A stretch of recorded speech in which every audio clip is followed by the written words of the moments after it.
What's up? What's up? What's up? What's up? Happy Monday. Girl, the one, the only Ash said it. AshSaidIt.com. AshSaidIt.com, babies.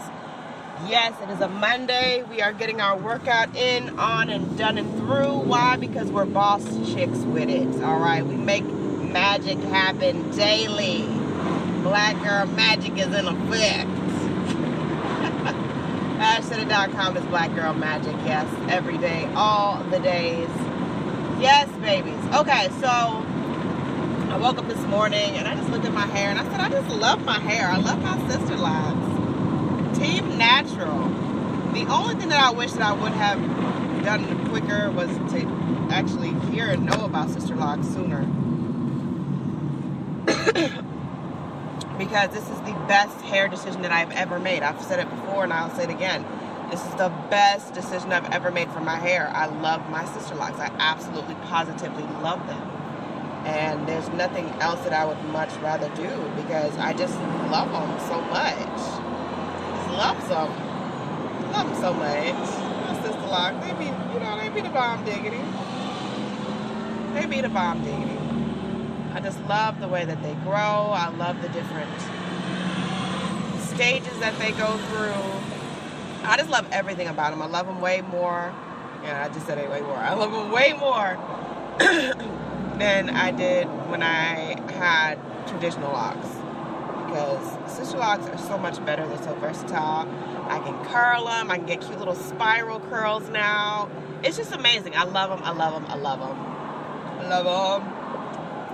And I would not go back to the creamy crack. Creamy crack is done. Alright?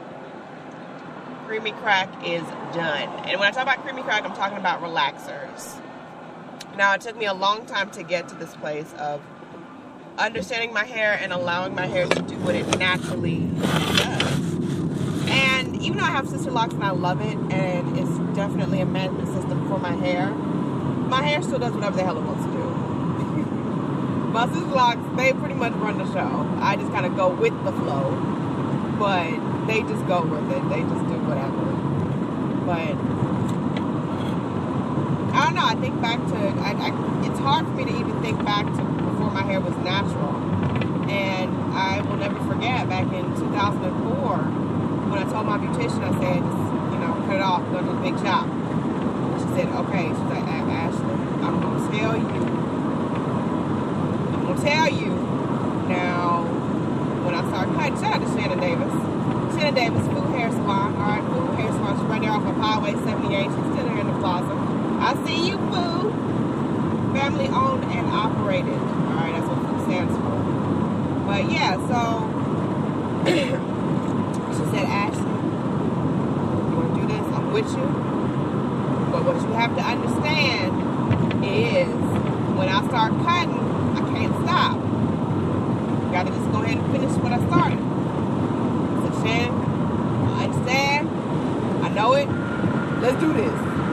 So she cut it off, and I remember her cutting off like the first lock of hair and watching my little colored tresses because I was into all the colors, y'all. I was always coloring stuff. Always into the colors.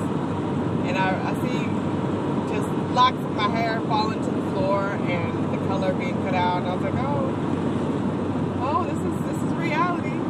This is really what's it. This is it. And I remember I had like a little low fro. I looked like a member of the Jackson 5. It was very awkward and different just because I'd never done that with my hair before. So with that, it was the easiest hair ever. OMG. I mean, it was the absolute easiest hair in life. Just wash and go. Hair has never been that simple, ever. I can remember when I used to perm my hair and I used to wrap it, and you got all the bobby pin, you trying to place the hair exactly, and then you pull it out in the morning, and then it don't never come out the way that you plan for it to come out, and you just kind of roll with it anyways. Yeah. I've burned my forehead more than one time with a curling iron, rushing to trying to get my hair cute for school in the morning. That is a reality. It's very much a reality.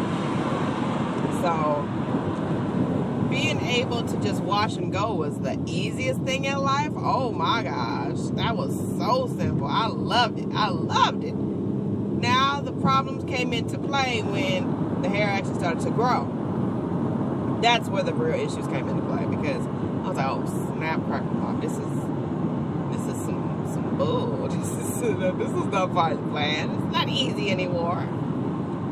And I had to try to figure out styles. Now, I had gotten my first perm, I believe I was about 4.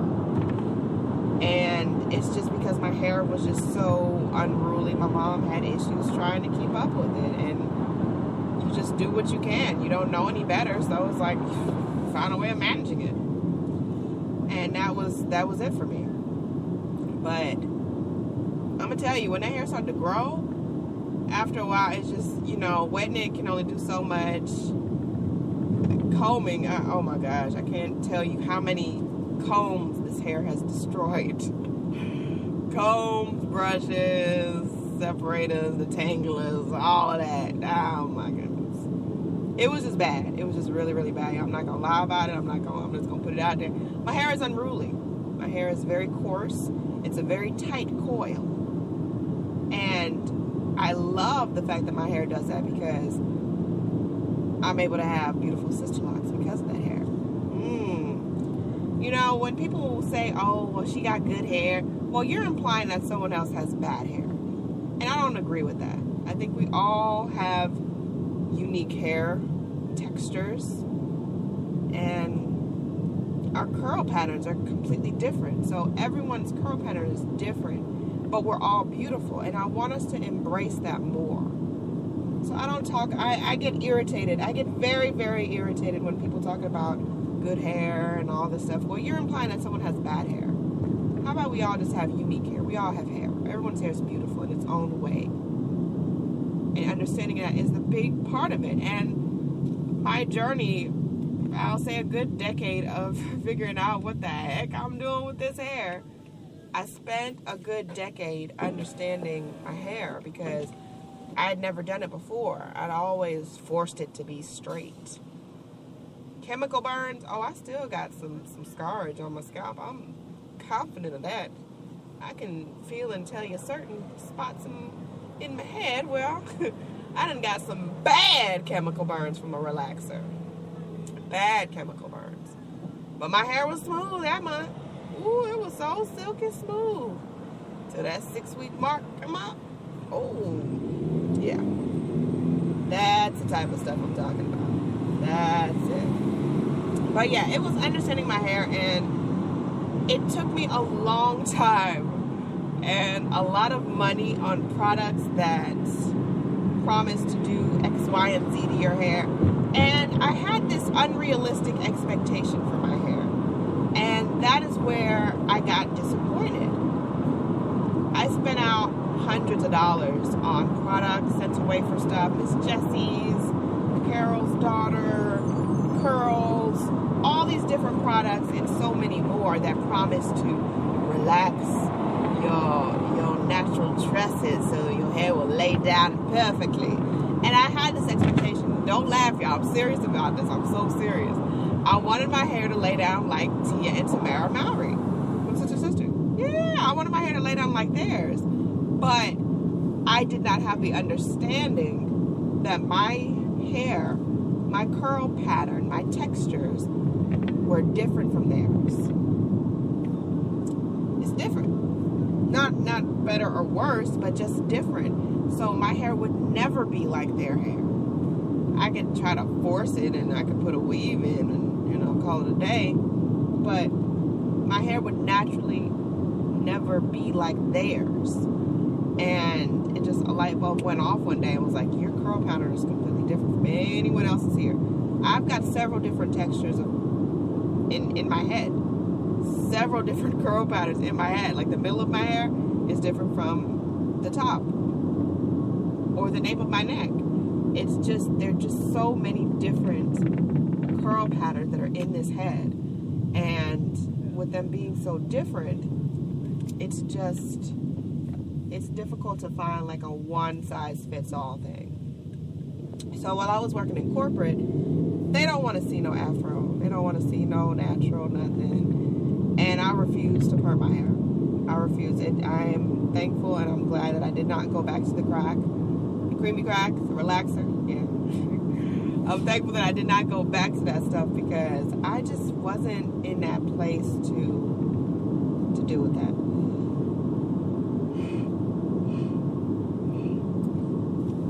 I just wasn't. I wasn't in a place to do that.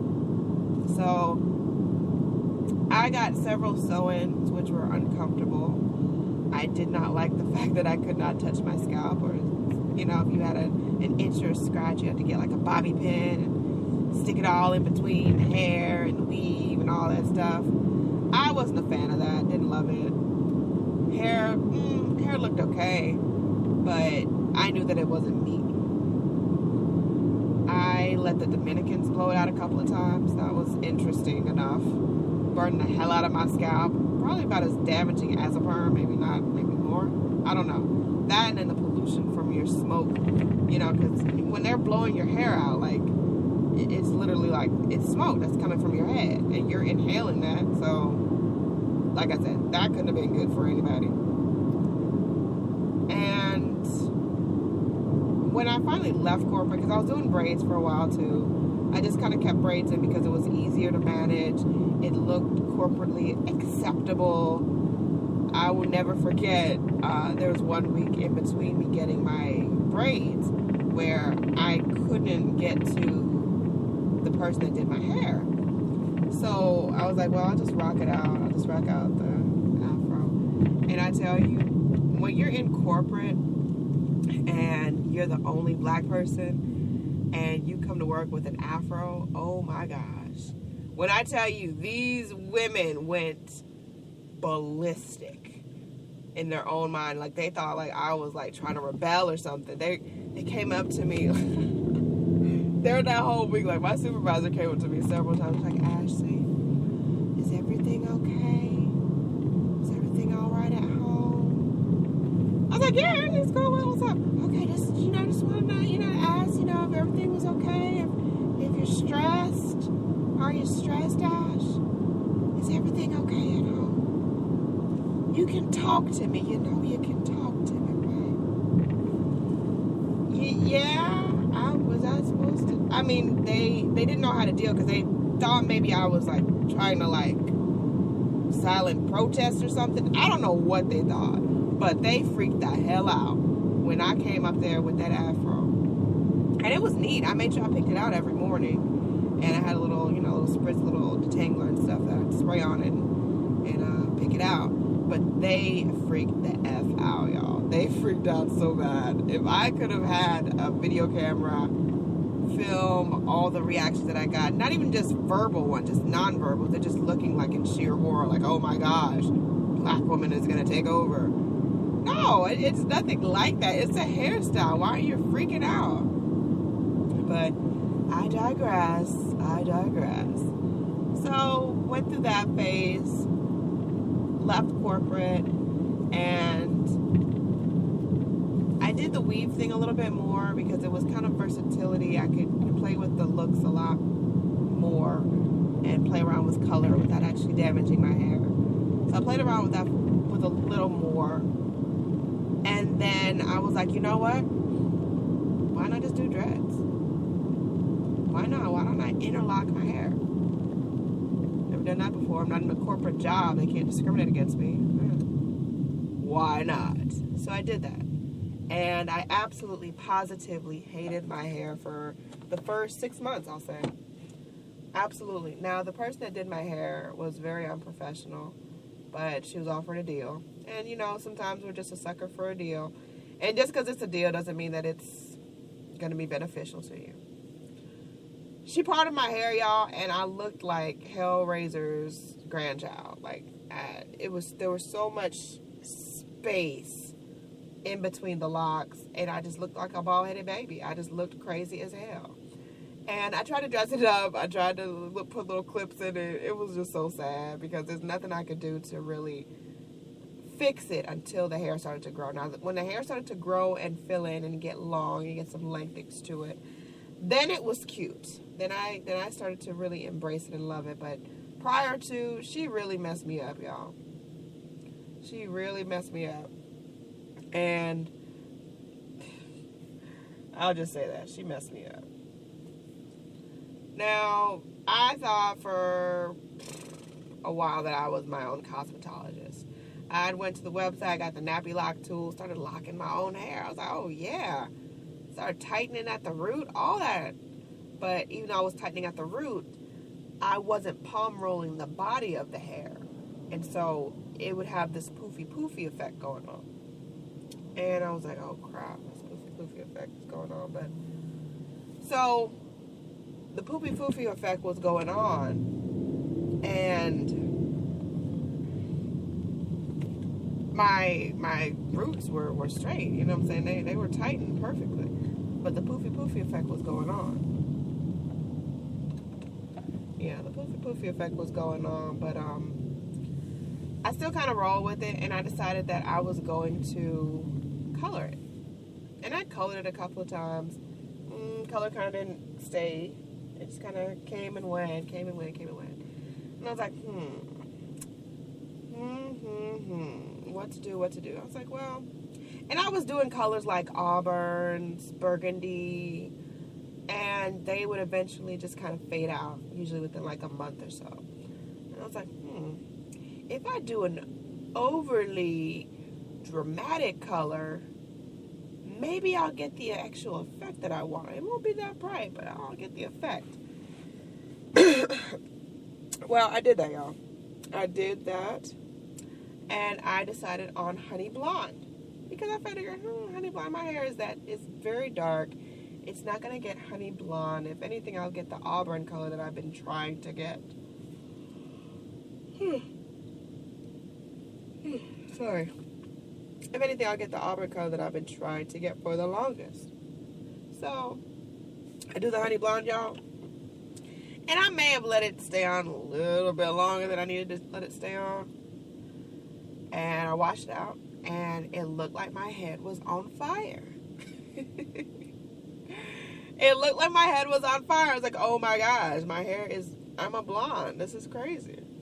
I had no intention of my hair being blonde, but it sure had intention of doing that stuff to me. That much I can tell you. So, me, because I'm gangster with it, I rock it out the same way. I dare somebody gonna say something to me? No, they're not gonna say nothing to me. They're not stupid. They ain't dumb. But I rock it out. And eventually, I want to say maybe 2 months' time, the color started to fade, and I did get that effect that I wanted. So it did work, just not in the time frame that I thought it was going to work in.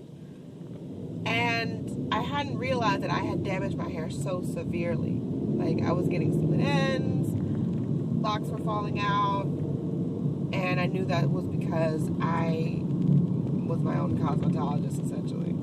And I was doing all this extra stuff that I needed to not do. But I was still rolling with it. Well, then the opportunity came for me to seriously consider joining the Army. And I knew that dreads were not going to be accepted. Even though they told me, well, you never know until you go.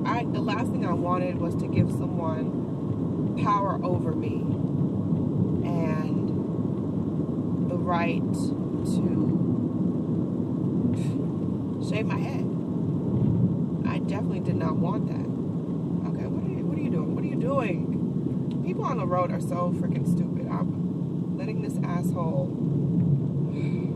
go over. And he's got this truck. That's why I don't understand people. You got this big old car. You got this big old truck, and you can't move it. It doesn't make any sense to me. I'm losing my damn train of thought. Damn it. I'm sorry. I didn't mean to curse. Hopefully the kiddies ain't listening to me. But anyways, so I decided to take matters into my own hands and shave my own head. So the primary reason behind it was I got to get ready for the Army. Now, it was very freeing. I had never shaved my head before. I never had my head shaved. But I shaved it down to like a fade, basically. And my hair had never been that low before. And you never imagine until afterwards how heavy hair is. Because you're like, wow, my head feels so light. At least, you know, I go a pound lighter. Snap, crackle pop. Crackle pop. Crackle pop. So that was an awesome experience. That was an awesome experience. So joined the Army, got some micros put in because my hair was growing and it was still very low, and I needed something that was going to withstand and be able to deal with the strains of being in training. So went through that whole ordeal, came back, and I was like, you know what? I really miss having locks. I really just miss the journey of letting my hair naturally do what it wants to do, seeing the stages that it goes through, and not adding any kind of product or forcing it to do any one thing, just letting it naturally occur. I miss that whole process. So I thought to myself, I said, you know what? I'm going back to that. I'm going back to that. I started doing research and stuff because I said, you know what, I'm not doing that. The traditional locks. I was like, I wonder if they do locks that are smaller. I'm going to do some research and find out. And there's some locks that are maybe a little bit smaller. And not as big and as bulky, because that was another issue that I had with the traditional locks, was that I couldn't really style them. Excuse me. I couldn't really style them too many ways. I had a very limited window of things that I could do with my hair. And I wanted more versatility. I wanted more of an open platform to deal with this hair. I was looking up and Googling stuff, and then Sisterlocks came up. I was like, Sisterlocks? What the heck is Sisterlocks? Started looking up YouTube videos, people styling and restyling their stuff, and I was like, wow, this is amazing. Sisterlocks is amazing. I gotta find out more about this. And I went to several consultations with several people, and I don't know, it just didn't really click, because essentially your consultant is someone that's gonna be with you for a while, if not forever, as you continue on your journey with your Sisterlocks. So I was like, I'm not feeling some of these people. I'm not feeling them necessarily. But then I met Angela Gillum, and it just kind of clicked. She just kind of worked. And I said, you know what? She's going to do my hair. I'm going to have her do my installation. She's going to do my Sisterlocks for me.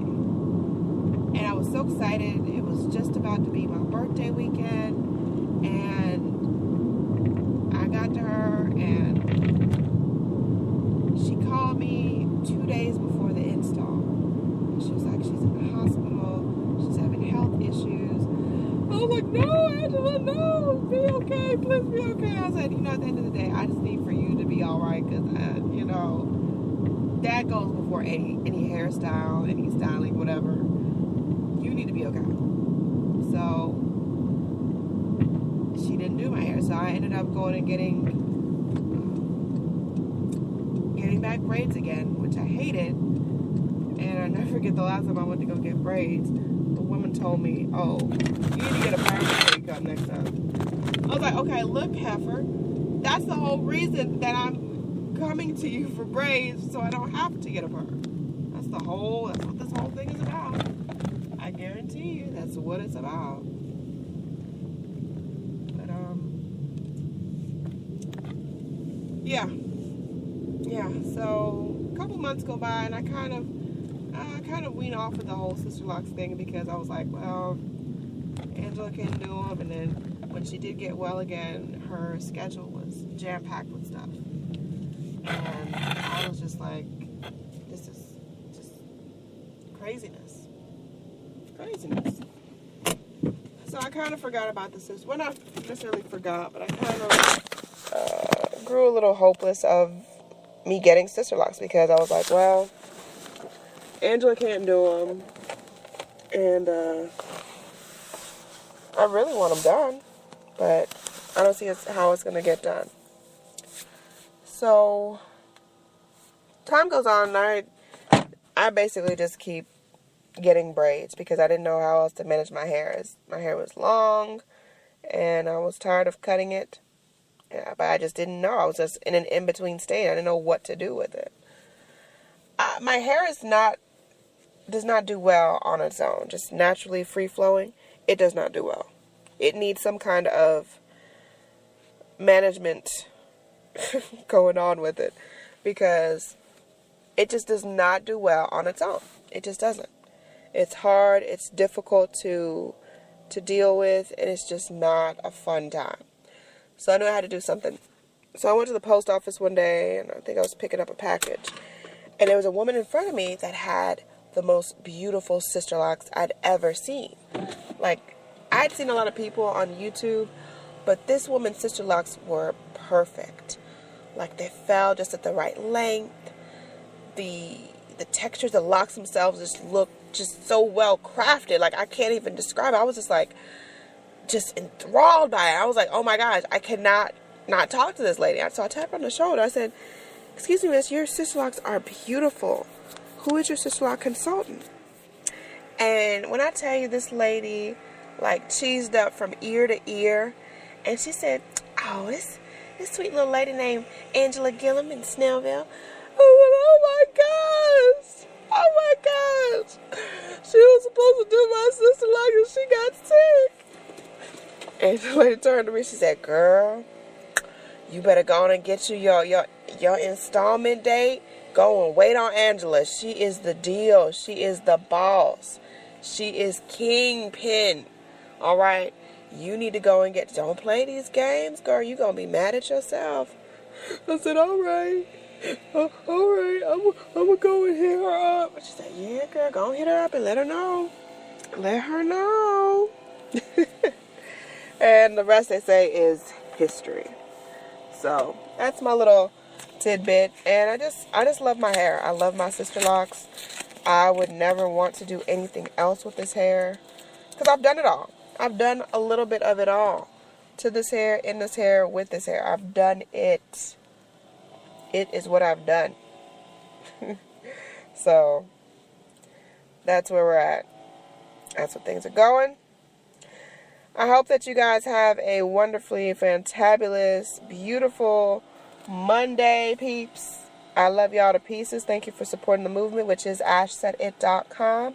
ashsaidit.com. And shout out to all of my listeners out there. Let me go through my list because I got a little summary last night on my list of listeners. So shout out to Ethiopia, Germany, Argentina, the United Kingdom, Mexico, Canada, China, and of course, the beautiful US of A. Thank you all for tuning into the show, for downloading the episodes, for supporting your girl. I appreciate you so very much. I love each and every one of you. Mwah, mwah, mwah, mwah, mwah. And always keep in mind, anything that you want to do, jump out the gate and do it. Make it happen. Don't let anyone talk you out of your dream. Just because they talk themselves out of their dream, don't allow them to talk you out of yours. All right? You have to push forward no matter what. All right? No matter what. Push forward. Make it a reality. All right? You can do it. I'm telling you, if I've been through all the stuff that I've been through in the last, however you want to say, you can do it. If I can make it happen, I know you can make it happen. There's no question in my mind about it. None. Absolutely no question whatsoever. So keep pushing forward. Don't let anyone talk you out of your dream. And keep being original. Don't be anyone's photocopy. Don't be anyone's pet or understudy. No, you were born with a purpose. You were born to take charge. So you need to do it. Take charge, all right? And if anybody asks me questions, you tell them Ash told you to do it. Okay? Ash said you could do it, so you doing it. You making it happen, babies. I love you guys so very much. Keep doing it. Push forward. You can do it. Believe in yourself first and foremost. The rest will come to you. Point blank, period. One Love Ash across social media. info@ashtoday.com for all your questions, comments, concerns, all your inquiries. Let me know what's goody. I love y'all. Mwah, mwah, mwah.